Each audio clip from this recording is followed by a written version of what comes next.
জিলহজের 10 দিনের ফজিলত আমাদের সবাইকে মনে করিয়ে দেওয়া লাগবে, ঠিক আছে? অনলাইন অফলাইনে সবাই প্রচার করবেন। এই 10 দিন নেক আমলের জন্য একটা উৎসবের উপহার আল্লাহর পক্ষ থেকে। এই 10টা দিন যেন আমরা আল্লাহর পক্ষ থেকে এই উপহারকে কাজে লাগাই, বেশি বেশি নেক আমল করি, পরকালতে গুছিয়ে নেই। তারপর ইনশাআল্লাহ আল্লাহ পাক এরকম কিছু অকেশন সৃষ্টি করে দিয়েছে, এমন কিছু উৎসব আল্লাহ পাক সৃষ্টি করে দিয়েছেন যেখানে মানুষ আমল গুছিয়ে আবারও আল্লাহর পথে ফিরে আসতে পারে। আমার কথা কি বোঝা যাচ্ছে? ঠিক এরকমই একটা উৎসব হচ্ছে, একটা অকেশন হচ্ছে আমলের উৎসব, সেটা হলো এই জিলহজ মাসের প্রথম 10 দিন।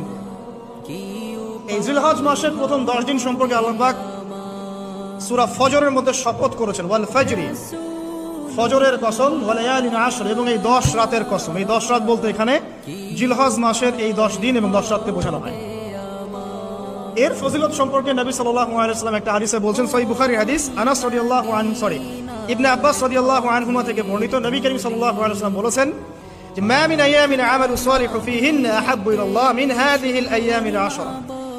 আল্লাহ পাকের কাছে এই 10 দিন অর্থাৎ জিলহজ মাসের প্রথম 10 দিনের নেক আমল যত বেশি প্রিয়, আল্লাহর কাছে জিলহজ মাসের প্রথম 10 দিনের নেক আমল যত বেশি প্রিয়, অন্য কোনো আমল এত বেশি প্রিয় না।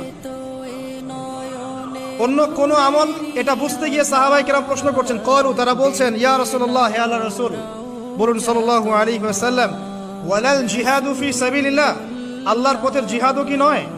আমরা তো জানি ইসলামের সর্বোচ্চ চূড়া হচ্ছে আল্লাহর পথের জিহাদ।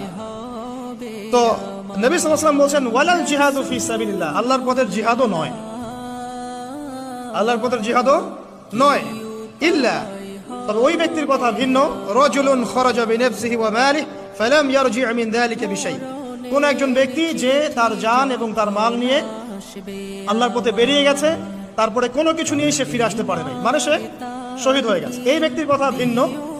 কিন্তু অন্য যে কোনো দিনের আমলের চাইতে এই 10 দিনের নেক আমল আল্লাহর কাছে সবচেয়ে বেশি প্রিয়। তাহলে আমরা বুঝতে পারলাম, আমরা যে 10 দিনে এখন বসবাস করছি, জিলহজ মাসের আজকে কয় তারিখ?